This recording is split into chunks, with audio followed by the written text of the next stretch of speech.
Alright,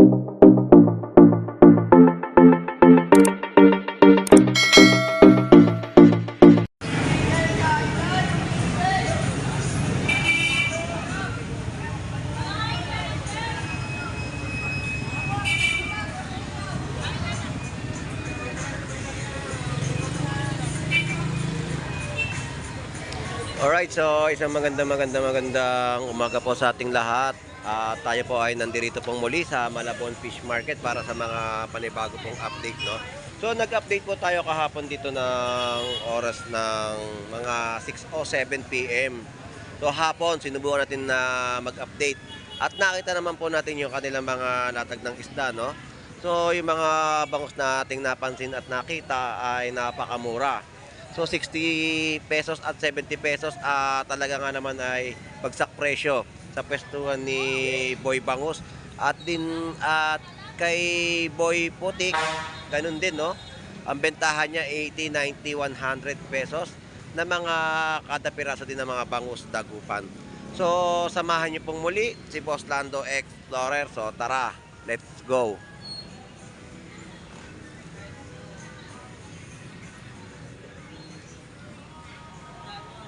So shout out sa iyo.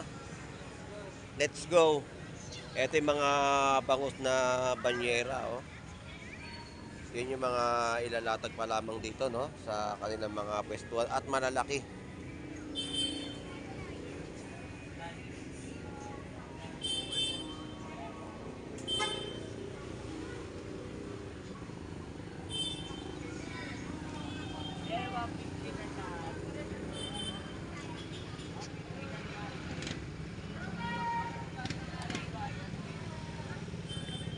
So ito yung mga presyo ng mga bangus na ating i-update dito sa pwesto ni Kuya Buboy.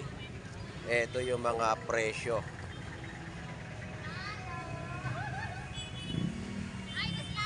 Morning. So ito yung presyo na 150, 160, 170, 180. Yan po yung kada piraso ng mga bangus na latag ni Kuya Buboy.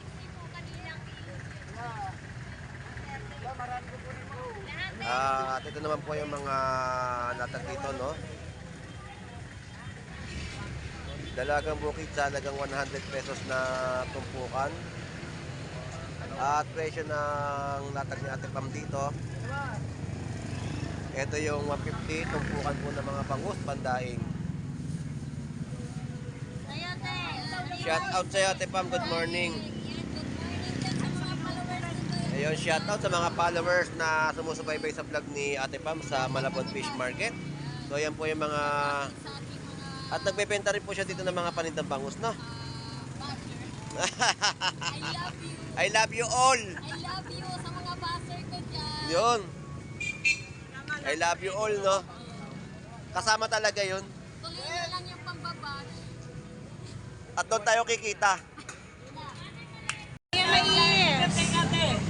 Alright, so ito naman yung mga latag ni Boss Barley, no? Malalaki. 360 sa mga press na isda, no? Hasa-hasa, salengga, tapos tanigi. Siyempre, kaya nga, iba yung... At may isdang tuwakang. Hayaan mo lang yan, Ate Pam.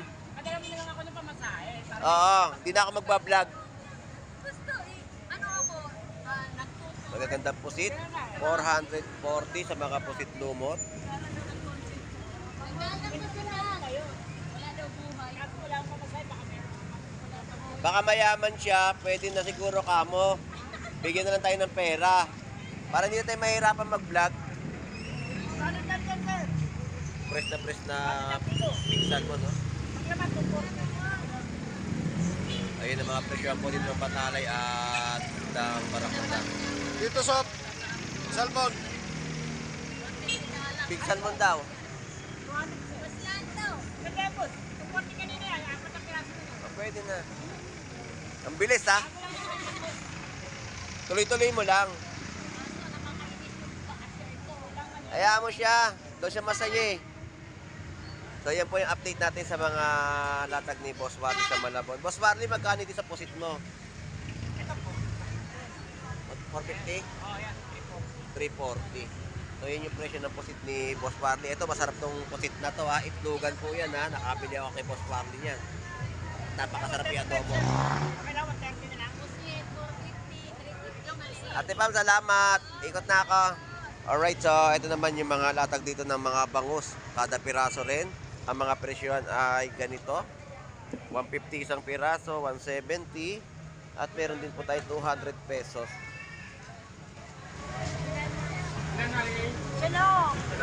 So kung i-compare po natin yung mga latagan dito sa Malabon ng mga latag sa hapon o sa umaga, syempre sa umaga mas maraming latag kaysa sa hapon. Yan ang mga 50 pesos, no, na tumpok, tawilis at dilis. At ito naman po yung mga bangus natin dito, may 120 at 100 pesos isang piraso.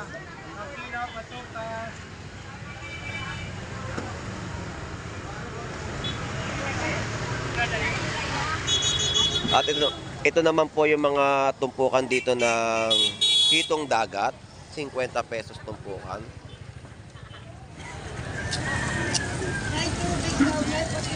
Ang dami yung hitong dagat, no?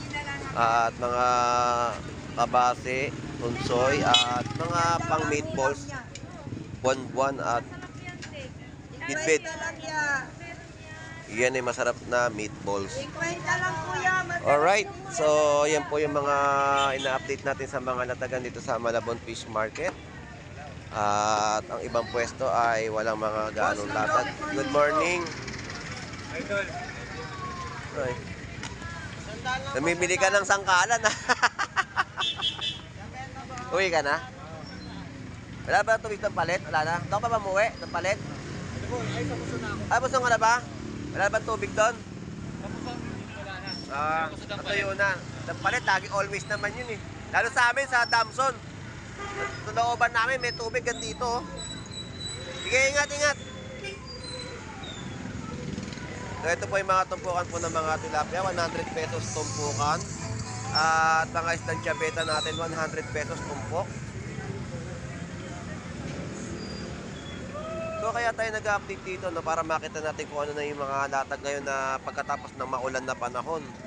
Kaya tayo ay ito yung update natin. At kung i-compare talaga natin sa mga latagan dito sa bayan po ng Malabon, kapag hapon ay mas kakaunti ang mga latag kaysa sa umaga. Sa umaga kasi napakaraming mga latag ngayon. Halinyasi, tapos turay. So yun yung mga latag at tumpukan, no? Bangus. So yan yung mga ating ina-update. So lapit tayo dito kay Boss Aris. Check natin ang latag niya. So wala pa rin tayo makita gaanong isdang bato. So bangus dagupan ng kanilang latag. Walang isdang bato, no? Patalay lang ang meron dito, taligi. Bangus ang malimit na mga latagan sa Malabon Fish Market.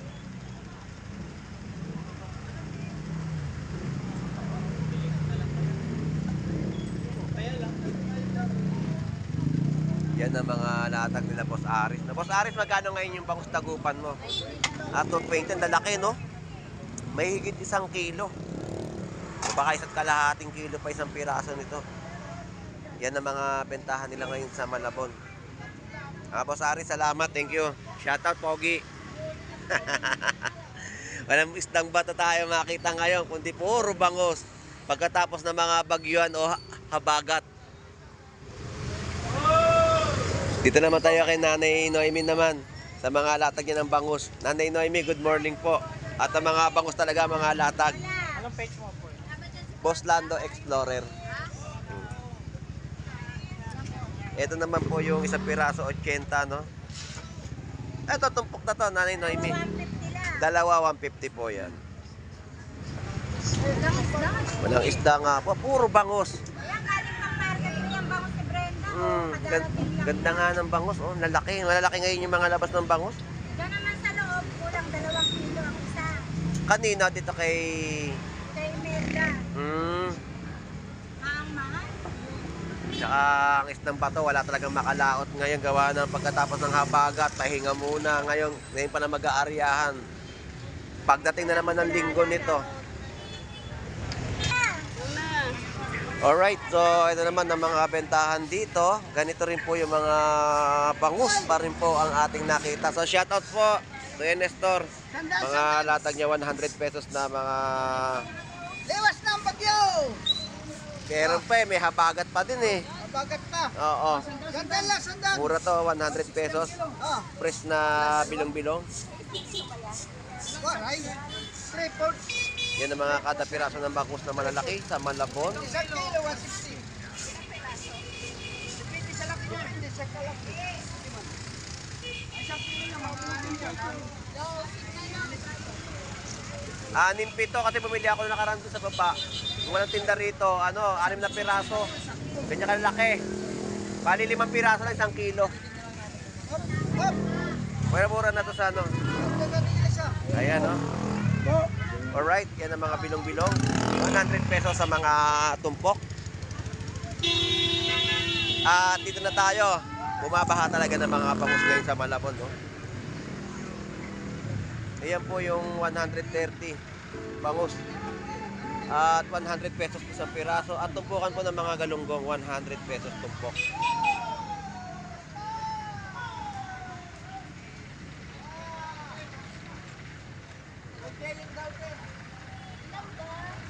Yan ang mga bangus na latag dito.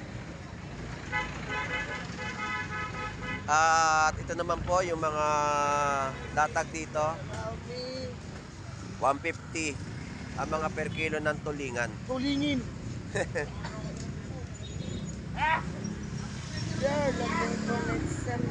Ayan, punta lang kayo kay kay Lodi rito, makapili kayo ng tulingan.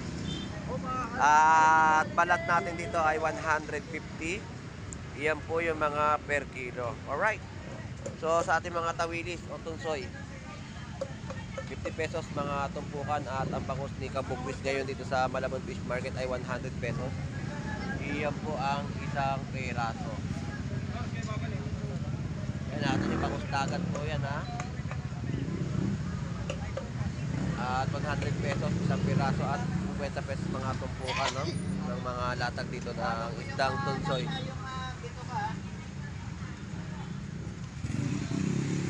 Paninda mo tunsoy. Wala mga isda talaga. No? Oh? Si Balat na walang bigla. Tago na naman to si Balat. Alright, so pre, thank you. Dito tayo sa mga latag ng mga gulay, no? Pasadahan naman natin to. So, ito yung mga latag dito ng gulay nila.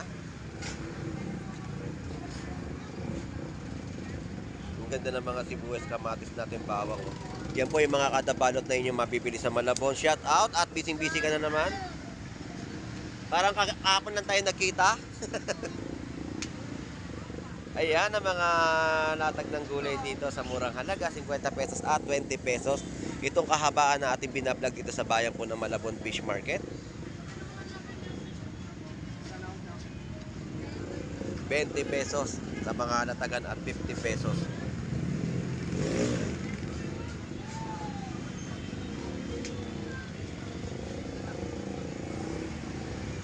So napakarami dito sa Malabon Fish Market. Ang latagan po ay bumabaha ng bangus pagkatapos ng habagat, no?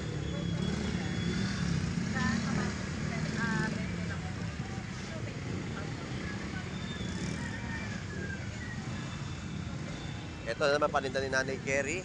Magandang umaga po Nanay Cherry. Shout out po. Shout out po sa asawa ni Nanay Cherry. Ngayong magandang umaga. Boss Lando, no? Explorer po. Explorer. Opo. Ano yung Nanay Cherry? Pampakbet?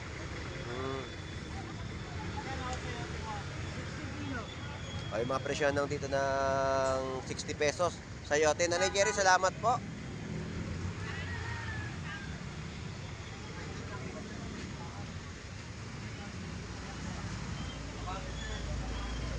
Yun yung ating mga kalamansi na sa murang halaga, 20 pesos. Good morning, Gary. Shoutout sa'yo. Magandang umaga, Gandara. Boss Lando, shoutout sa mga followers natin dyan. Ayan, shoutout. At kakaunti rin ng mga gulay na ating ina-update ngayon, no? Masyado nabili, Boss Lando. Oo, gawa nga ng naghabagat. At sa norte kasi lahat mga nahango, no, yung mga gulay na inaani at ibinabagsak dito sa Balintawak na galing sa norte at Divisoria. Yan po yung mga bagsakan po ng mga gulay at ang ating mga vendor na namimili sa lugar na iyan. Magkano ngayon karot? 60 lang ang kilo, boss. 60 pesos na per kilo ng karot. Napanood ko sa balita, no? Yung karot tinapon na lang sa ano, di na biyahe kasi kapag oo, kapag nabasa talaga ng ano, ng ulan, nabubulok talaga siya. Tinapon na lang sa gilid. Hindi na umabot dito. Nangamoy na raw kaya tinapon. Sayang, no? Yan tonelada rin yung tinapon nila. Gandara, salamat. Yo, boss Lando, shoutout sa mga followers natin na. Kamusta kayo? Ayo, kamusta? Kamusta yung bagyo? Kaya lang may paparating ulit. Ayan, meron na naman sa linggo, maulan na naman. Ulit na naman. Okay, salamat. Alright, so maraming salamat po sa inyong pagsubaybay sa pagbablog po ni Boss Lando Explorer. Tayo po ay lagi mag-iingat sa ating sarili. Ingatan natin. At hanggang dito na lang po muli si Boss Lando Explorer. Enjoy and be safe po sa ating lahat. God bless po and bye-bye.